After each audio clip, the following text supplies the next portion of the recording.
अगर अंबानी की सारी प्रॉपर्टी उनके पर्सनल नाम पर होती तो शायद वो आज इतने अमीर नहीं होते।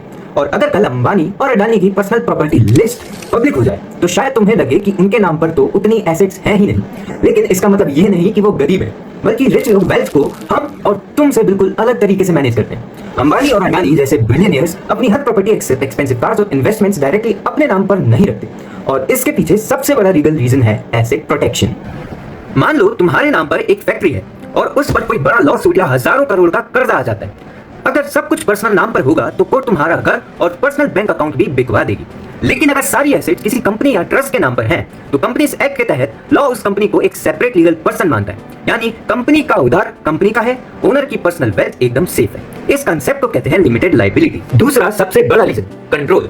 रिच लोग एसेट्स के ओनर कम और होल्डिंग कंपनीज के शेयर्स के ओनर ज्यादा बनते हैं, क्योंकि शेयर्स के थ्रू वो लाखों करोड़ की एसेट्स पर अपना डायरेक्ट कंट्रोल रखते हैं बिना उन्हें पर्सनली ओन किए। टैक्स प्लानिंग और सक्सेशन। कल को अगर नेक्स्ट जनरेशन को बिजनेस ट्रांसफर करना हो या फैमिली के अंदर वेल्थ को डिवाइड करना हो, तो बिना किसी हैवी इनहेरिटेंस या कैपिटल गेन्स टैक्स के ट्रस्ट और कॉर्पोरेट स्ट्रक्चर के थ्रू ये प्रोसेस स्मूथ हो जाता है। इसीलिए दुनिया के सबसे अमीर लोग अपने नाम से कम और कॉर्पोरेट एम्पायर के नाम से ज्यादा अमीर होते हैं, क्योंकि बॉस मिडिल क्लास लोग सिर्फ एसेट्स खरीदते हैं, लेकिन रिच लोग सिस्टम्स और स्ट्रक्चर्स खरीदते हैं। ऐसे ही रियल वर्ल्ड और लॉ और बिजनेस ब्रेकडाउन को जानने के लिए फॉलो करो लीगल एक्टिविटी को। And thank you so much for watching.